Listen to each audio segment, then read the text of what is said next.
Hello friends, आपका स्वागत है स्टडी फॉर जी के एनजीएस में। आज की जो हमारी वीडियो है वो उत्तर प्रदेश सामान्य ज्ञान संबंधित है, जिसमें हम उत्तर प्रदेश की सिंचाई एवं बहुउद्देशीय परियोजनाओं के बारे में बात करेंगे। उत्तर प्रदेश सामान्य ज्ञान की सीरीज में ये 6 वीडियो है। तो चलो शुरू करते हैं। भारत का सर्वाधिक सिंचित क्षेत्रफल वाले राज्य कौन कौन से हैं? तो इसका आंसर हो जाएगा भारत के शीर्ष 5 सर्वाधिक सिंचित राज्य हैं। ये कुल क्षेत्रफल की दृष्टि से हैं। इसमें पहला है उत्तर प्रदेश, उसके बाद राजस्थान आ जाएगा, मध्य प्रदेश, पंजाब और आंध्र प्रदेश। सिंचाई प्रणाली स्थापित करने के उद्देश्य से 1949 में राज्य सिंचाई विभाग का गठन किया गया था। तो राज्य सिंचाई विभाग का गठन कब किया गया था?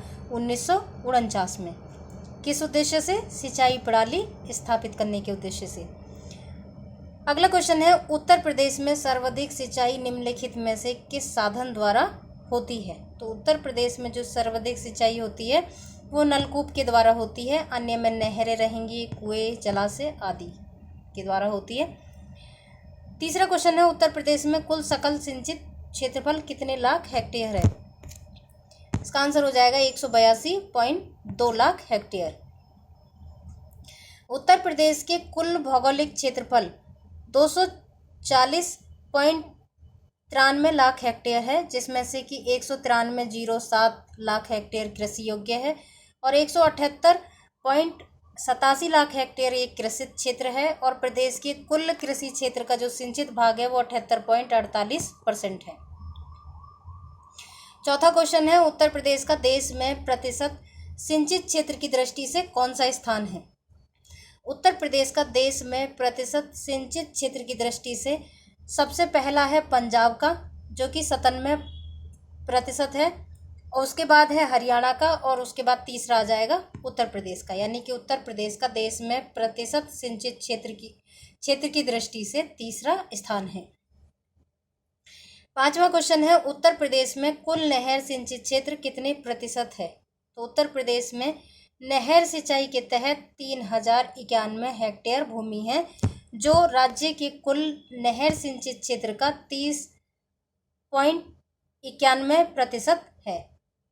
छठा क्वेश्चन है, उत्तर प्रदेश की सर्वाधिक लंबी नहर कौन सी है? तो इसका आंसर हो जाएगा शारदा नहर। उत्तर प्रदेश की जो सबसे लंबी नहर है वो शारदा नहर है। सातवां क्वेश्चन है, खटीमा जल शक्ति केंद्र उत्तर प्रदेश में किस नहर पर स्थापित किया गया है? तो खटीमा जल शक्ति केंद्र जो उत्तर प्रदेश में ये शारदा नहर पर स्थापित किया गया है। आठवां क्वेश्चन है, देश में नलकूपों द्वारा सिंचित क्षेत्रफल किस प्रदेश में सर्वाधिक पाया जाता है? इसका आंसर हो जाएगा उत्तर प्रदेश। उत्तर प्रदेश में नलकूपों द्वारा सिंचित क्षेत्रफल सर्वाधिक पाया जाता है। नौवां क्वेश्चन है, उत्तर प्रदेश में रानी लक्ष्मीबाई बांध परियोजना किस नदी पर है? इसका आंसर हो जाएगा बेतवा नदी पर। रानी लक्ष्मीबाई बांध परियोजना बेतवा नदी पर है। 10वां क्वेश्चन है, बेतवा नदी पर निर्मित राजघाट बांध परियोजना में उत्तर प्रदेश के अतिरिक्त कौन सा राज्य शामिल है? बेतवा नदी पर निर्मित राजघाट बांध परियोजना में उत्तर प्रदेश के अतिरिक्त मध्य प्रदेश राज्य है। 11वां क्वेश्चन है, गोविंद बल्लभ सागर परियोजना कहाँ स्थित है? तो ये है उत्तर प्रदेश में, उत्तर प्रदेश के पीपरी इनकी, और पीपरी कहाँ है? सोनभद्र में। 12वां क्वेश्चन है, किस परियोजना में उत्तर प्रदेश बिहार और नेपाल सम्मिलित हैं? यानी कि ऐसी कौन सी परियोजना है उत्तर प्रदेश की जिसमें कि बिहार और नेपाल दोनों देश सम्मिलित हैं? बिहार राज्य और नेपाल देश सम्मिलित है। तो ये है गंडक परियोजना। गंडक परियोजना में उत्तर प्रदेश, बिहार और नेपाल देश सम्मिलित हैं।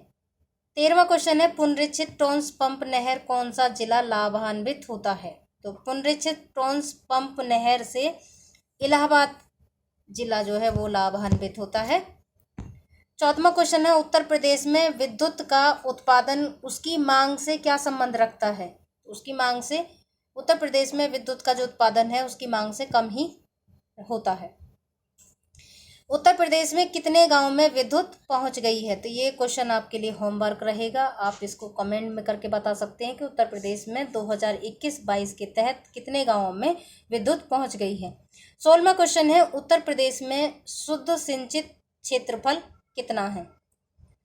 तो ये है 128.28 लाख हेक्टेयर। उत्तर प्रदेश में नहरों द्वारा जो सिंचित क्षेत्र है वो 17.2% है। उत्तर प्रदेश में नलकूपों द्वारा सिंचित क्षेत्र वो 70.8% है। उत्तर प्रदेश में कुओं द्वारा जो सिंचित क्षेत्र है वो 11.5% है। 17वां क्वेश्चन है, रिहिंद बांध परियोजना किस जिले में स्थापित है? तो ये है सोनभद्र में। 18वां क्वेश्चन है, किस नहर से झांसी, ललितपुर, जालौन तथा हमीर जिले की भूमि जो है वो सिंचाई की जाती है? तो की जाती है ललितपुर बांध की नहर से।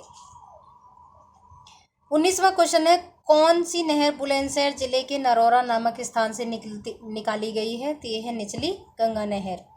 20वां क्वेश्चन है, देश में नहरों द्वारा सिंचित शीर्ष राज्य उत्तर प्रदेश है। ये एक फैक्ट है। देश में नहरों द्वारा जो सिंचित शीर्ष राज्य कौन सा है? उत्तर प्रदेश। उसके बाद हो जाएगा राजस्थान, आंध्र प्रदेश और पंजाब राज्य। देश में नलकूपों द्वारा जो सिंचित शीर्ष राज्य है वो भी उत्तर प्रदेश ही है, और उसके बाद पंजाब और बिहार का स्थान आ जाएगा, यानी कि दूसरे स्थान पर और तीसरे नंबर पर। अब इसके बारे में हम बात करेंगे उत्तर प्रदेश की बहुउद्देशीय योजनाएं। उनसे संबंधित नदियां भी रहेंगी, कौन कौन सी नदियों पर ये बहुउद्देशीय योजनाएं स्थित है। उससे पहले हम जान लेते हैं कि नदी घाटी परियोजनाओं को बहुउद्देशीय परियोजना क्यों कहा जाता है, या फिर ये बहुउद्देशीय परियोजनाएं क्या होती हैं। ये एक नदी घाटी परियोजना है जो कि एक साथ कई उद्देश्यों जैसे सिंचाई, बाढ़ नियंत्रण, जल और मृदा संरक्षण, जल विद्युत, जल परिवहन, पर्यटन का विकास, मत्स्य पालन, कृषि, औद्योगिक विकास आदि की पूर्ति करती है। बहुउद्देशीय परियोजनाएं कहलाती हैं। जवाहरलाल नेहरू ने इन्हें गर्व से आधुनिक भारत के मंदिर कहा था। तो अब हम शुरू करते हैं। ये कुछ नदी घाटी परियोजनाएं हैं। कौन सी नदी पर स्थित है ये है, और उसके बारे में थोड़ी थोड़ी डिटेल रहेगी। ये मोस्ट इम्पोर्टेंट ही बहुउद्देशीय परियोजना है उत्तर प्रदेश की, जो कि एग्जाम में पूरी संभावना रहेगी आने की। इसमें पहला है रानी लक्ष्मीबाई बांध परियोजना, जो कि इसे माता टीला बांध भी कहते हैं। ये बेतवा नदी पर स्थित है। यह उत्तर प्रदेश और मध्य प्रदेश की संयुक्त परियोजना है। उत्तर प्रदेश के ललितपुर जिले में स्थित है ये माता टीला बांध। उत्तर प्रदेश के 3 जिले से लाभान्वित होते हैं, यानी कि हमीरपुर, झांसी, जालौन और मध्य प्रदेश का ग्वालियर। माता टीला बांध से गुरसराय और मंदर नहरें निकलती हैं। इन नहरों से झांसी, ललितपुर, हमीर और जालौन जिलों को लगभग 2.64 लाख एकड़ भूमि सिंचित होती है इनसे।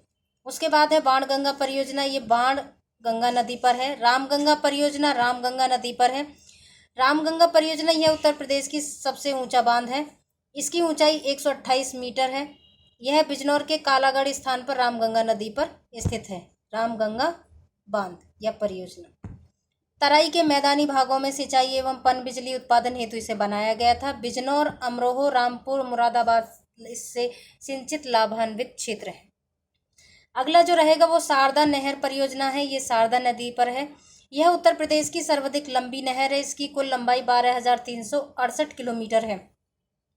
यह नेपाल की सीमा पर पीलीभीत के जनपद के बानवासा स्थान पर शारदा नदी पर स्थित है।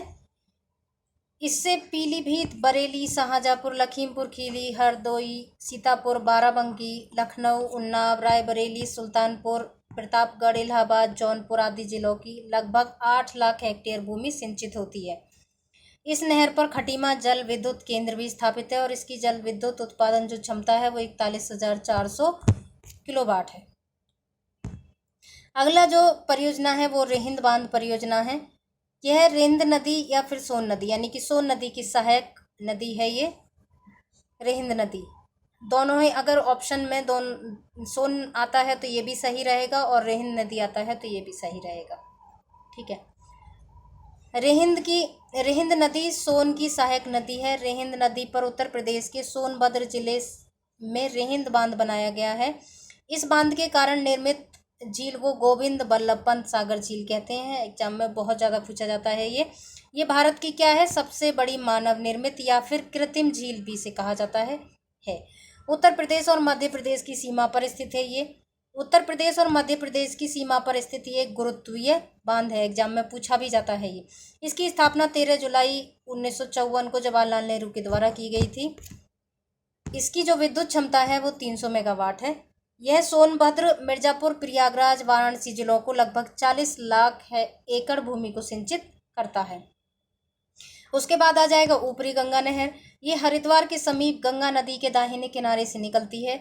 सिंचित जो क्षेत्र रहेंगे वो सहारनपुर, मुजफ्फरनगर, मेरठ, फतेहपुर, गाजियाबाद, बुलंदशहर, अलीगढ़, मथुरा, एटा, मैनपुरी, कानपुर, इटावा, फिरोजपुर, प्रयागराज और फर्रुखाबाद आदि रहेंगे इससे सिंचित क्षेत्र। उसके बाद है निचली गंगा नहर। यह नहर बुलंदशहर जिले के नरौरा नामक स्थान से निकाली गई है। इसका निर्माण कार्य 1872 में प्रारंभ हुआ और 1878 में समाप्त हुआ था। अगली है हथनी कुंड बैराज। मोस्ट इंपॉर्टेंट एग्जाम में पूछी भी जाती है। इसका निर्माण 1872 में हुआ था।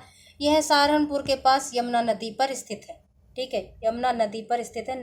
नदियां जरूर याद रखें, कौन सा बांध या परियोजना उस किस नदी पर स्थित है, ये जरूर याद रखें। एग्जाम में ज़्यादातर यही पूछा जाता है। यह 5 राज्यों यानी कि हिमाचल प्रदेश, हरियाणा, दिल्ली, उत्तर प्रदेश और राजस्थान की संयुक्त परियोजना है। 1978 की भयंकर बाढ़ में क्षतिग्रस्त हो गई। उसके बाद इसे नया हथनी कुंड बैराज का निर्माण किया गया, जो कि 1999 में पूर्ण हुआ था। वर्तमान में इसे नया ताजेवाला बैराज भी कहा जाता है। एग्जाम में ये भी पूछा जाता है कि नया ताजेवाला बैराज किसे कहा जाता है, तो यह हथनी कुंड बैराज को कहा जाता है। अगला जो रहेगा वो लवकुश बैराज परियोजना है। यह कानपुर में गंगा नदी पर निर्मित है। इसका निर्माण डॉक्टर राम मनोहर लोहिया जलपूर्ति परियोजना के तहत किया गया था। याद रखें इसको, मोस्ट इंपॉर्टेंट है ये।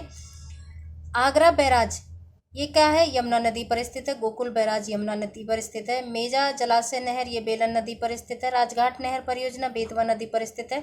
पूर्वी यमुना नहर, ये यमुना नदी पर, और ये सबसे पुरानी नदी परियोजना है पूर्वी यमुना नहर।